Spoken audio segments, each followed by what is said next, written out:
Live from KSAT 12, the Nightbeat starts right now. Excitement filling parishes around San Antonio as Easter masses and celebrations are underway. The Archdiocese of San Antonio recently loosened coronavirus restrictions just in time for the events. The night team's Tiffany Huertas has a look at the changes if you plan on attending Mass at Catholic churches this weekend. It's a great blessing to be back here for Easter. Anthony Salvanathan is looking forward to attending Mass this Easter weekend at St. Michael Catholic Church on the east side. He says growing up, he went to Mass every Sunday. Just being able to come to church really is one of those normal ritualistic things that we do every week. Many parishioners had to adjust amid the pandemic, and churches like this one had to be creative. When the pandemic first hit last year, we were not able to have anyone in church. And so that's when we started doing live stream. Pastor Kevin Faust says last year they had no one in church for Easter services, but this year that's changed. I'm excited, and I know other priests within the Archdiocese are really excited about being able to celebrate with large congregations and to see the people that we've missed. The Archdiocese of San Antonio says churches can now open all pews and reduce social distancing requirements from 6 feet to 3 feet. But Faust says people must still wear a mask and have their temperatures checked. The priest will still wear the mask when he gives communion, sanitize his hands before, sanitize his hands after. Faust expects a big turnout this weekend. I have noticed is in the last several weeks, we really have gone up in our numbers. And I think that is because of the vaccinations. Tiffany Huertas, KSAT 12 News. Unlike last year, the Passion of the Christ procession took place today, but was pre-taped. Catholic Television of San Antonio will show the Passion play again tomorrow at 5 p.m. It will be broadcast on CTSA and on social media. COVID-19 has claimed the life of a U.S. Army veteran who died alone overseas. Now his family here in San Antonio is left with the expense of getting his body home for a proper burial. The family says the challenges they're facing amid their loss and in the middle of this pandemic have been nothing short of overwhelming. The Night Team's Jonathan Cotto spoke with relatives who explained what's still needed to bring their loved one home. Hijito de mi corazón, ya no pude hablar contigo ni hablar nada. 92-year-old Maria Rosa Urbina devastated by the death of her 57-year-old son, Jesse Urbina Herrera, who died alone while in Lima, Peru. His family was taken away from him, and he remained in Peru trying to get his son back and bring him back home to the United States. Herrera's family describe him as a caring and intelligent man who also served in the United States Army for 7 years, where he spent most of his service in Germany. Hello friends, how you doing? During his time in Peru trying to connect with his son, Herrera became ill. His health quickly deteriorated. By Friday, he couldn't breathe and was on oxygen in his home. Herrera tested positive for COVID-19. He died the very next day. We tried our best Saturday to find a hospital in Lima, Peru that could help him, and every hospital told us that they didn't have an ambulance available. They didn't have even room. Because Herrera was a U.S. citizen, the family quickly turned to the U.S. Embassy in Lima for guidance and support.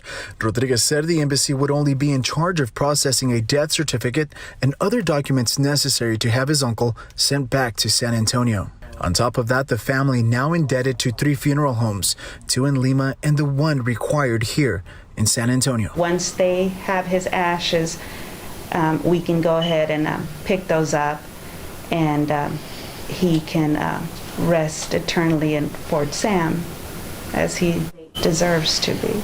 Jonathan Cotto, KSAT 12 News. Feel for that family. We have some new video into our newsroom tonight of a crash we first brought you as late breaking news during our 6 o'clock newscast. San Antonio police tell us 1 person injured and taken to the hospital after 2 vehicles collided at an intersection at Fresno Street and Angeles Drive. That's on the northwest side. Officers on the scene tell us the white car ran a stop sign, slamming into the silver vehicle. It was the driver of that silver vehicle who was hospitalized. The driver of the white car, a man, took off on foot after the crash. He ran away. His female passenger left behind was last seen being detained by police. The search for that driver is ongoing. As more and more people continue to get vaccinated against COVID-19, you might be hearing the term breakthrough cases when we talk about continued spread in our community. So what exactly does that mean? A breakthrough case refers to someone who tests positive for COVID-19 more than 2 weeks after being fully vaccinated. So far here in Bexar County, of the hundreds of thousands of vaccinations administered, we've only seen 2 confirmed breakthrough cases. They do serve as a reminder you can still contract COVID-19 if you've been fully vaccinated. Fully vaccinated individuals could have mild symptoms. They are less likely to have asymptomatic infections and potentially less likely to transmit the illness to others. So vaccinations is still an important tool for us to get back to normalcy. That was Dr. Anita Curian, Assistant Director of Metro Health. She joined us for today's KSAT Q&A at 6:30, where she also talked about the best thing we can do to prevent more of these breakthrough cases, continuing to take preventative safety measures after vaccinations. That means continuing to wear your masks, wash your hands, and social distance when possible. You can watch that full Q&A with Dr. Curian right now at KSAT.com. The pandemic is highlighting mental health and issues that could lead some to extremism. Parents for Peace, a national organization that helps families who have a loved one going down a troubling path. It connects them with resources before it's too late. The Night Team's Patty Santos tells us why it's not just parents, but also children who are asking for help. Our hotline is hot, hot, hot. Miriam Churchill, Executive Director for Parents for Peace, says calls to their hotline tripled in 2020. At the root of it, mental health amplified by a pandemic. There is not one case that I haven't handled that doesn't have to do with mental health or identity crisis or someone that is struggling with some kind of grievance. She says those lured into extremism may be as young as 11 years old and up to 75 years old. We have young children calling about their parents about QAnon and conspiracy theory. Extremists have used isolation during the pandemic to groom minds. Churchill says some of them target people who are part of a political and social movement. The biggest part of it is what is happening online. That is where so many people are not only viewing this information, but they are receiving this information over and over and over again. Mark Tobin with the Anti-Defamation League says hate crimes involving race and sexual orientation were on an upward trend in 2019 in Texas. Numbers for 2020 are not yet available. The key is to engage earlier. Because once somebody is down the road of hate, it's something that's really hard to control. And that's why Parents for Peace was formed, to help loved ones intervene before it's too late. Most of the time they know something is going on, whether they can identify it or not. So some are openly racist or are saying things that are worrisome, but some people are acting in a way that is very hard to understand what is happening, especially when they're young. The nonprofit says families have few alternatives on where to get help. That's why they offer guidance to clinicians who want to learn how to deal with these types of cases. If you want to help your loved one, we have information on KSAT.com. Patty Santos, KSAT 12 News. The CDC updating its COVID-19 guidance, saying that fully vaccinated people can travel within the U.S. without having to get tested first or quarantine after. And while the CDC's director, Rochelle Walensky, still advising against travel overall, it is good news for those who do decide to travel by air. We visited San Antonio's airport today and spoke with a few people about their decision to fly. I do believe that we should still be wearing masks and everything, and I do believe that once you get vaccinated, you can kind of have a weight lifted off of your shoulders, but in general, I definitely think that what the CDC's pushing forward is a good idea. This is my first trip since everything started last year. I think it's probably just like first trip jitters about being around people in such close quarters. People want to get back to the world. My worry is that people are going to be less careful even if they are vaccinated. Respect people's space as well. You know, even if you're vaccinated or not, I mean, you still should be able to do that. We're just going to have to get through this. People need to just be calm and don't be selfish. He says he'll be ready to karaoke in no time. Congressman Tony Gonzalez told us on Wednesday during our KSAT Q&A about a surgery to repair his injured vocal cords. Gonzalez's vocal cords were injured when he was improperly intubated during a surgery several years ago. He's lived with it ever since, often sounding hoarse when he spoke. He talked about his thoughts about the upcoming procedure. It's been a little frustrating having to deal with my voice. It's literally a daily issue. I have to stay hydrated nonstop and all these other things that we do to maintain it. Well, last night, the congressman tweeted out this picture and announced the throat surgery at Brooke Army Medical Center was successful. He'll be back at karaoke. He won't be talking, though, for a while as he lets his throat heal. And still ahead on the night beat, a Capitol police officer dies after a car rammed into a barricade outside the U.S. Capitol. And while we're waiting on a motive in this case, we have now learned that officer's name. The latest next.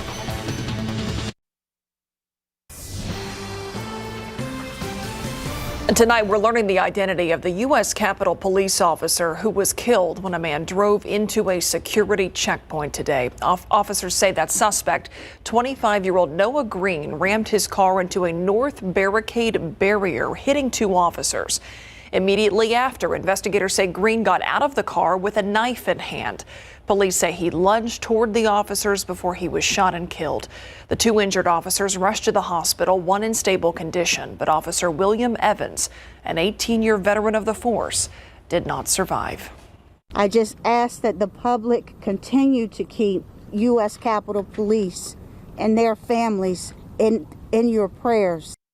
Security has been gradually scaled back at the Capitol in recent weeks, including the removal of some of the fencing which was put up following the deadly riot there on January 6th. Today, more powerful testimony in the trial of former Minneapolis police officer Derek Chauvin. Some of his former colleagues taking the stand and testifying against him. Perhaps one of the most crucial witnesses to take the stand so far today, a senior Minneapolis police officer condemning Chauvin's actions during that deadly encounter last May. During his cross-examination, Lieutenant Richard Zimmerman, head of the homicide unit, calling the force deadly and unnecessary, saying he saw no reason for the officers to feel threatened. Knee on the neck for that amount of time is just uncalled for. In a fight for your life, you as an officer are allowed to use whatever force is reasonable and necessary, correct? Yes. The court adjourned early today for the holiday weekend. It will be back in session on Monday morning. Look outside with live cam tonight. A beautiful few days to round out the week, and now we're headed towards the holiday weekend, Adam, with some changes. Yeah, a few changes headed our way. It was a fantastic Good Friday this weekend. Still going to be comfortable, but you will notice some changes. Mainly some clouds teasing us. We have an upper level disturbance that'll affect us this weekend. So a little bit of dampness periodically, but I don't think it's going to be the type that really puts a big dent in our droughts. That's why I say the clouds will be teasing us a bit, but it'll remain comfortable with fairly low humidity. So let's get right to it. Take a look at our overall weather pattern, and you actually see a little bit of rain starting to work its way into West Texas and even New Mexico. So the desert Southwest starting to get some of the showers that are associated with this upper disturbance that's headed our way. Really the only upper disturbance right now in the lower 48. You see those areas of rain working through the Southwest and even down to very dry West Texas. That's the disturbance that's going to affect us over the weekend, but it's kind of lazy and it doesn't have a lot to work with. We don't have a lot of moisture. You don't feel the mugginess outside, so it's limited in really what it can produce for us. Let's take a look at our futurecast. Low clouds, they fill in overnight tonight. A few hit or miss light showers to start the day tomorrow and even into the midday hours. We can't rule out a stray shower here and there. Generally speaking, under 1/10 of an inch of accumulation. Into the afternoon, a little bit of clearing, pockets of clearing, but still that 20% chance of a few rogue showers. And then we go into Easter Sunday and we do this all over again. So you notice how the Futurecast is just showing a few little pop-up showers here and there, and even some drizzle, I think, Sunday morning, but no real rain to put a dent in our drought and really boost the aquifers. That's why I say this system this weekend is a bit of a tease for us. What a day today, and we capped it off with another beautiful sunset over the Alamo City. We started the day at 50 degrees, so a little below average, topped out at 75, little below average. We've been on this trend here for several days of being below average. That changes as we get into next week. So let's talk temperatures and even dew points. Right now we're at 61. So comfortable outside, cool for some. I know if you're outdoors in short sleeves, maybe a little cool. 41-degree dew point, so dry air, relative humidity at about 50%. So the air is only holding about 50% of the moisture that it can at this temperature because these dew points are down. Even with this flow off the Gulf of Mexico, it's not muggy outside. That will be changing into next week. This weekend, as I said, still comfortable. Tuesday, that's the day. That's when the mugginess and the stickiness returns. And it's that time of year now where when that humidity returns, it tends to hang around a bit longer than, say, when we had it over the weeks past and even months past, of course, as well. Temperatures. Right now, some upper 50s. You get into burning 59. 61 Stinson, 60 New Braunfels and Bulverde, 62 in Helotes, and Hondo, you're at 64. It's comfortable outside, even 58 Kennedy and Gonzales. As we get into tomorrow, we'll start the day in the lower 50s, so we'll drop about another 7 to 10 degrees from where we are right now. Early risers on Saturday, a little bit of dampness here and there, periodically, a few stray showers, low clouds, 53 degrees, then making it up to 70 for the high temperatures. So despite a bit of a chill in the air to start, it'll be another comfortable and pleasant afternoon. Bit of a breeze you'll notice out of the southeast, 10 to 15, gusting up to 20. We've got that 20% chance of a few rogue showers and even little sprinkles here and there Saturday and Sunday. High temperatures near 70 and even into the lower 70s by Sunday. So that's your Easter weekend. In the morning on Easter, a little bit of dampness, mainly in the form of drizzle and a few sprinkles. So not necessarily soggy, just little damp blades of grass. The outdoor Easter egg hunts early in the morning will have a little dampness. Look into next week, back to 80 degrees Monday, Tuesday with return of the humidity. We're well into the 80s, and then here it is. I know Spreester's been waiting for the 90 degrees. He's just been begging me for it. Here you go, Spree. Yeah. Wednesday's your day, my friend. Let's put it off a little bit longer. So Steve's the one. I am Blame the one. Steve. Thanks, Adam. Remember the 80s iconic rock band Loverboy? The lead singer had a headband. And they had a song called Working for the Weekend. Yeah. Before our time. Where and I was think this going? that is what a lot of golfers were doing in San Antonio. Who's in and who's out, Greg? It's pretty much who made the cut after the first two rounds, and one of the big names is gone. When we come back, it's the first two rounds of the Valero Texas Open to set up the next two rounds, and one very popular golfer will not be around this weekend. And the Houston Police Department is now investigating Deshaun Watson coming up.